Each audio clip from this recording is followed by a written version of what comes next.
Welcome to the Positive Spiritual Living Podcast, brought to you by Unity on the Bay. This is your positive path for spiritual living.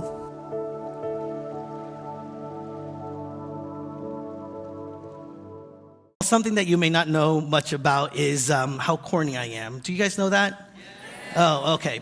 Well, as I was looking at my notes from last year, I realized that I've created a new tradition for Earth Day, which is to just do a couple of spitfire corny jokes for you guys. You ready?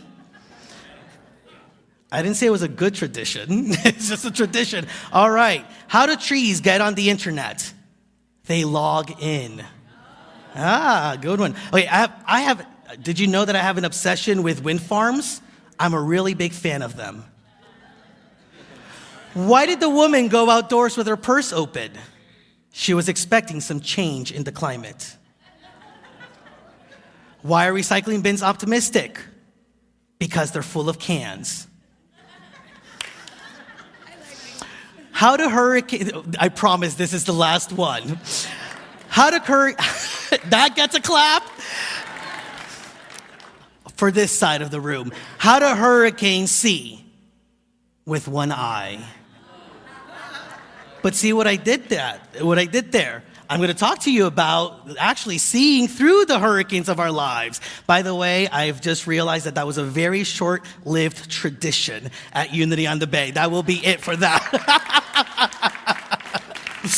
But I did want to talk to you about how we are able to open our eyes and really see through the hurricanes, through the storms of our lives. Today is the kickoff to our spirit groups based on The Eye of the Storm, this great book about embracing conflict, creating peace by Dr. Gary Simmons. You still have an opportunity today to sign up for it and be a part of these small, intimate groups that go deeper into what's in the book, the wisdom that's in the book, and to really have some time of intentional self-reflection as well as intentional fellowship with like-minded individuals. So after the service, I really hope that if you haven't signed up for it yet, we have over 85 people signed up for it already, that you go to the foyer and you take care of that and you do that and you begin to, or you continue the journey with this work. Now, how have you guys been? Been good? Yes. Have had some experiences of joy and gratitude in the last couple of weeks?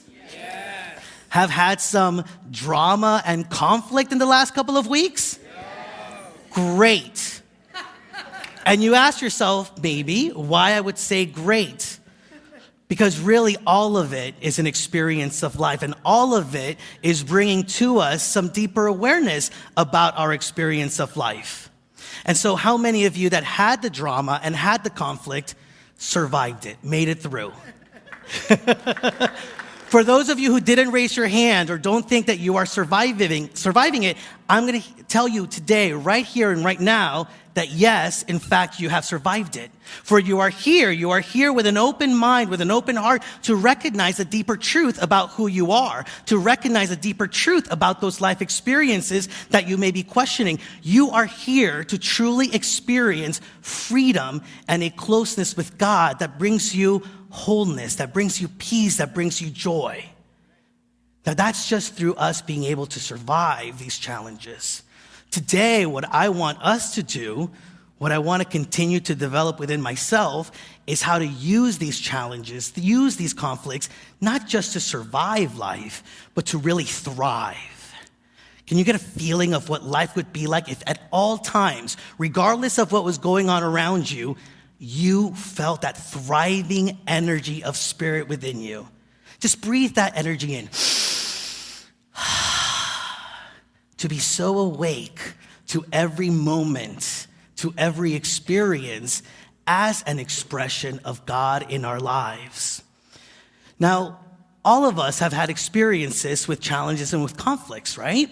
We've had relationships with them. Some of those relationships that look like, as soon as it shows up, I'm out of here, right? We fly as far away from the conflict as we can. Others, or we maybe all have experienced times when that conflict arises, what do? We're going to fight it, right? We're going to fight it. And then other times, how many of you have had the experience of something happening in your life and you just can't move? You just freeze in that moment. don't know where to go, don't know what to believe in, don't know what to bring into your experience from that challenge. Well, we all have these relationships with conflicts. And the reality is that we can really use them to support our own conscious evolution. Now, simply defined by Gary Simmons in The Eye of the Storm, conflict is an interference pattern of energies. Just an interference of energies, two energies rubbing up on each other. And since we know that everything is energy, it's always rubbing. There's always some energies rubbing, whether it's your energy with the energy of somebody else, whether it's your energy with a new experience that you're having at work or in your family life, whether it's actually just the energies that are going on within you from an old way of being, an old pattern that you've held for yourself, into a new way that you want to embody life itself, into a new energy that you want to bring out and into your experience. And so those conflicts are happening at all times. And it is a wonderful invitation to experience life where life is and to truly bring about a deepened consciousness, a deepened energy through them. I love this quote by Eric Butterworth. I've actually shared it a couple of times. Maybe it's a mantra for my life now. Don't go through life, grow through life. It's an invitation to fully engage with all of the conflicts, all of the challenges in your life, and see them as the fertile ground for transformation, for evolution. And you know, it's interesting. I was thinking about the fact that we're doing this book, The Eye of the Storm. And I mean, yes, we've all experienced what we term storms, but here in South Florida, just a few months ago, we experienced a hurricane. And so we've actually survived and moved through the actual experiences of storm. And so we know what the eye of the storm feels like here in South Florida, right? What does the eye of the storm feel like? Anybody? What does it feel like in the eye of the storm?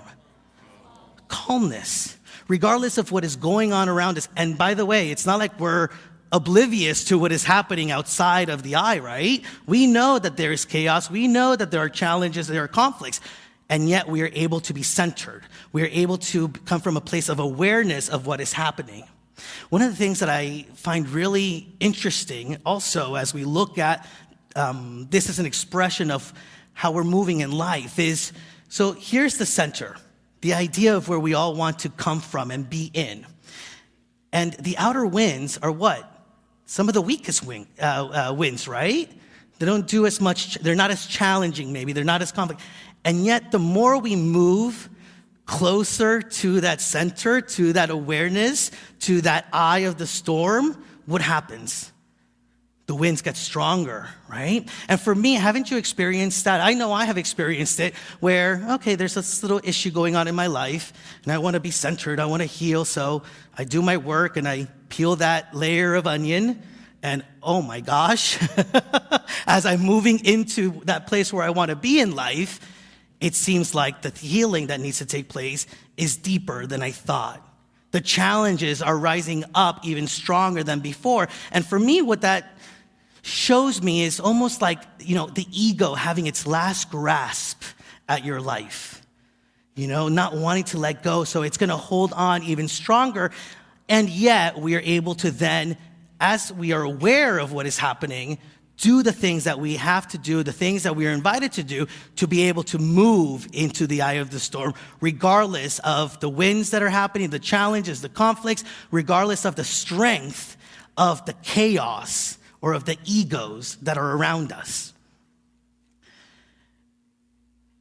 In looking at the fact that these challenges and these are really opportunities for transformation, we then are able to see that the conflicts that come into our life are really about showing us the places where we may not feel worthy, right? The moments where we really are challenged or conflicted or have issues going on in our lives, if we go from that place of awareness, we're able to see them as a blessing in that they are mirroring to us that which needs to be healed. In fact, conflicts are here to mirror to us within us that still feels unworthy, that still feels separate from, so that the healing takes place. When I thought of that, it reminded me of that prayer, and many of you have probably heard it. Reveal what must be revealed, heal what must be healed. Heard it before? Well, it dawned on me, it always starts with the reveal. The healing can't take place unless what is needed to be healed is revealed. And yet we always want to just skip through that part and go to the healing. We really have to recognize that the conflicts and challenges are bringing into our awareness those pockets that need our light to shine in. Those pockets that need our awareness, those pockets that really are inviting us into a deeper recognition of our divine worth. And so when we look at life in that way, then we realize then that no one and nothing is against us. Because the universe, a loving universe then, is providing us the opportunities for healing. The universe loves us so much, knows our own wholeness, our own worth, that it wants us to know it also, and gives us ample opportunity for us to move into it. Gary Simmons says, no one is against you. Make your path be about proving this truth, and you will discover what wholeness really is. Make your life journey about proving this truth. See, the thing for me is that, right, we all create our experiences. Do we have that foundational belief here that we create our experiences of what's going on? Part of that is the way that we experience it is based on the questions that we're asking of those experiences. So if I have a situation happening with somebody at work or at my home life, and I have a disagreement with somebody, and I use that example, I use that experience to ask the question, how is this showing me how I'm unworthy? How is this showing me that I am unlovable? How is this showing me that we are separate from? I'll get my answers, and that experience will reflect those answers. But if I actually am able to move into a challenge, move into a conflict, and ask the question, how is this proving that there is no one and nothing against me? What you're doing is you're opening up that heart space. You're opening up your mind to recognizing the opportunities that are in that very moment for the healing to take place. And that really opens us up to then a greater awareness of what really is happening in our lives. Because the moment that we don't have to fear the challenges, fear the conflicts, we're able to then just be more aware of what it's bringing to our experience. How many of you, again, have had conflicts and challenges in your life? How many of you have made it through? Pat yourself on the back and say, I made it through. No, but do it. Like, actually say it to yourself. I made it through. Beautiful. So how come we forget that we've made it through challenges? How many of us have moved through a category, what appears to be a category 1 hurricane before? Category 2? Category 3? Do we have any 4s in here? Category 5. We're going to stop there. We're not going to create a category 6. But we've moved through these hurricanes, and yet all of a sudden, small wind, a small storm shows up in our lives, and we forget that we've been there before. We forget that we've made it through that before. So again, pat yourself on the back so that you remember, I've made it through. Beautiful. So then all of a sudden, we are open to learning from the experience instead of fearing from the experience. In Mark chapter 4, verse 35 through 40, it says, on that day, when evening had come, he said to them, let us go across to the other side. I love that. They were going from one, well, the way that I see it, from one experience or consciousness to another. They were evolving. They were moving. Leaving the crowd behind, they took him with them in the boat, just as he was. Other boats were with him. They were going through the seas, the healing waters. A great gale arose, and the waves beat onto the boat, so that the boat was already being swamped. But he was in the stern, asleep on the cushion. And they woke him up and said to him, Teacher, do you not care that we are perishing? He woke up, rebuked the wind, and said to the sea, Peace, be still. Then the wind ceased, and there was a dead calm. He said to them, Why are you afraid? Have you still no faith? We've moved through the storms before. Why no deeper sense of faith in those experiences. And what is happening in that story for me is that we have that Christ within us, right? He's on our boat. That essence of God that we are is already there. What happens is somehow we're not fully aware of it. Somehow we've fallen asleep to that truth. And all we have to do is call forth that energy, that presence of the Christ and say, peace, be still. And life begins to move. The energy begins to move so that the conflict is no longer a conflict. The challenge is an opportunity. Now, once we become more open to that, we can start to kind of dissect or look at what is really taking place. And Gary Simmons says that there are 4 winds of conflict. They are separation. Conflict arises when we feel separate from each other, separate from God, separate from the truth of our being. They arise when we have a misperception of what is truly taking place. A misperception of who we are, a misperception of the ways in which we are showing up in life. Competition. That's a big one for me, actually.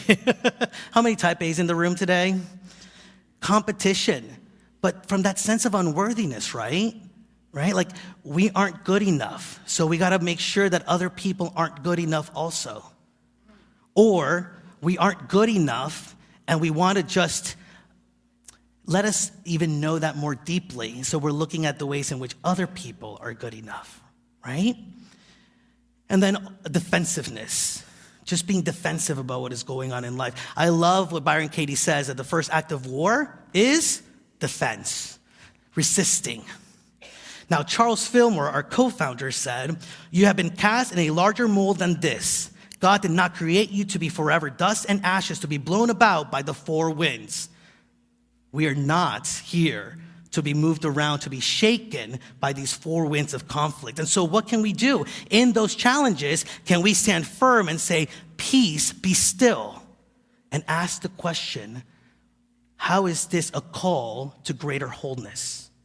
How is this a call to know my truth? And so then when we have these conflicts that are an expression of separation, we can ask ourselves, how can we do the healing within us that moves us to a place of communion, of knowing that we are all interconnected, that knowing that you and God and me and God and all of us and God are one.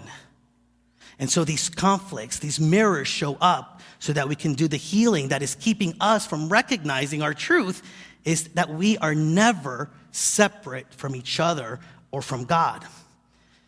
When we have those moments of misperception of what is really happening, it's a call to really just live in principle, right? And we'll do a quick little test of the unity principles here. But in those moments where we are misperceiving what is happening around us, what is happening in our lives, it's an opportunity to ask the question, how am I seeing God as the one and only power? How am I seeing God as the essence of all?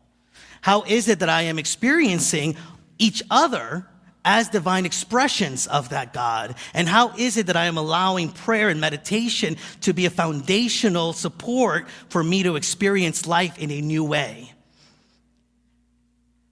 When being in competition, it's a reminder that maybe we need to look at our purpose in life, right? Because if we're so concentrating on the differences, right, the me versus them, we may not be fully, well, not maybe, we are not fully in our lane. We are not fully aware in the ways in which we are expressing our divine purpose of being an expression of light, of being an expression of love, of simply being at one, at a oneness with each other.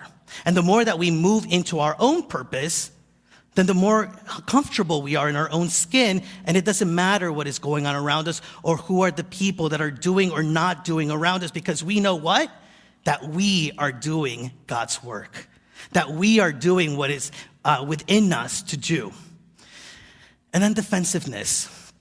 So what if I told you all here this morning that we are all resisting reality? Do you all accept that? Good, because I have to tell you that if you did not accept that, or if you resisted that by saying, no, I'm not, that was resistance. That was defensiveness in itself. And so really a truth student or somebody that is looking at life to show itself as a mirror of that which needs to be healed would ask the question, if I were to say, you are resisting life, or if somebody comes to you and says, you know what, you're really not the greatest individual when you do this and that. Instead of resisting it, you would ask the question, could this be true? If I am that, how is it showing up? And if there's resistance to that, why is that resistance there? So that we can heal that also. Now, you know that as we are celebrating Earth Day, it really is a great way to remember the many ways, as that meditation was, right? That it is in our greatest challenges that we are able to shift, to evolve, and be a deeper expression of what is within us. And so those of you that know me know that I'm a person that really likes practice. I'm about the practicality of what we teach. And so what I want to do this morning is invite you to have a practice in this experience. So take a moment, close your eyes, take a deep breath,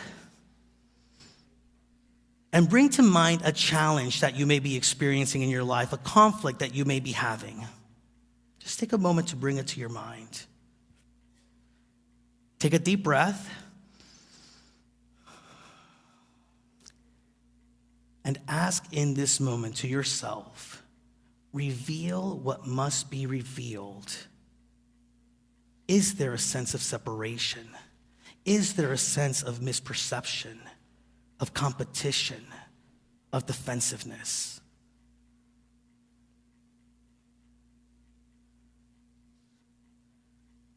Now say to yourself, peace, be still. Peace, be still. Heal what must be healed.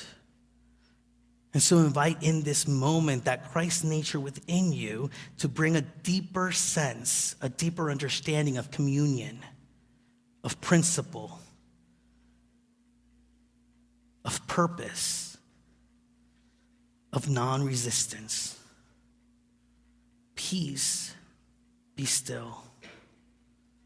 Take a deep breath. And so it is. Amen. I invite you to just be open to the ways in which that which you just did brings about healing in your life. Look out this week for the ways in which you have a new insight into the ways in which conflict and challenges that are in your life are truly bringing you a blessing and a new understanding. It is time for us to rise up and meet the challenges as a blessing. Really, life is loving us at every single turn, so it is up to us now to rise up and accept it. Rise up and believe that the ways in which we are living and having our expression in life is bringing us into a deeper awareness of our truth, of God, of each other. So now say it with me, this affirmation. In the journey of life, I thrive. Together, in the journey of life, I thrive. Again, in the journey of life, I thrive. It is time for us to rise up, the good, the bad, the ugly, the very pretty, whatever is going on in your life, rise up to meet it and recognize that it is there to help you thrive and deepen your experience of all that is good. Thank you. Amen.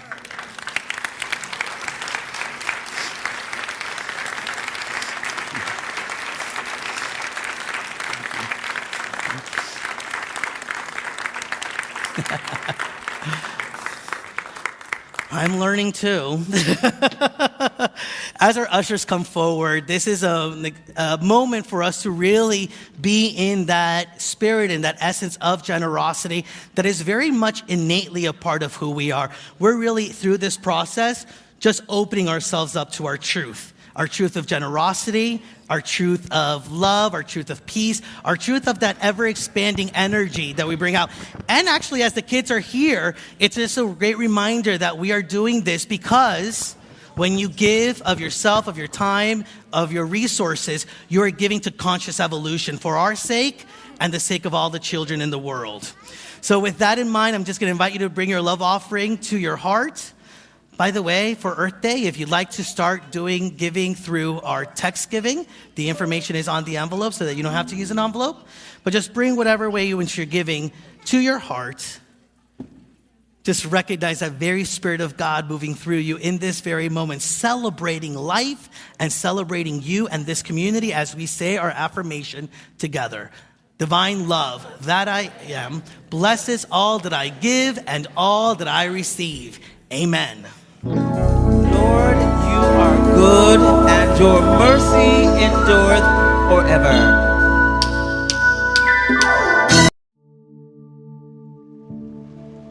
We hope you enjoyed this episode of the Positive Spiritual Living Podcast, brought to you by Unity on the Bay, a spiritual community located in Miami, Florida.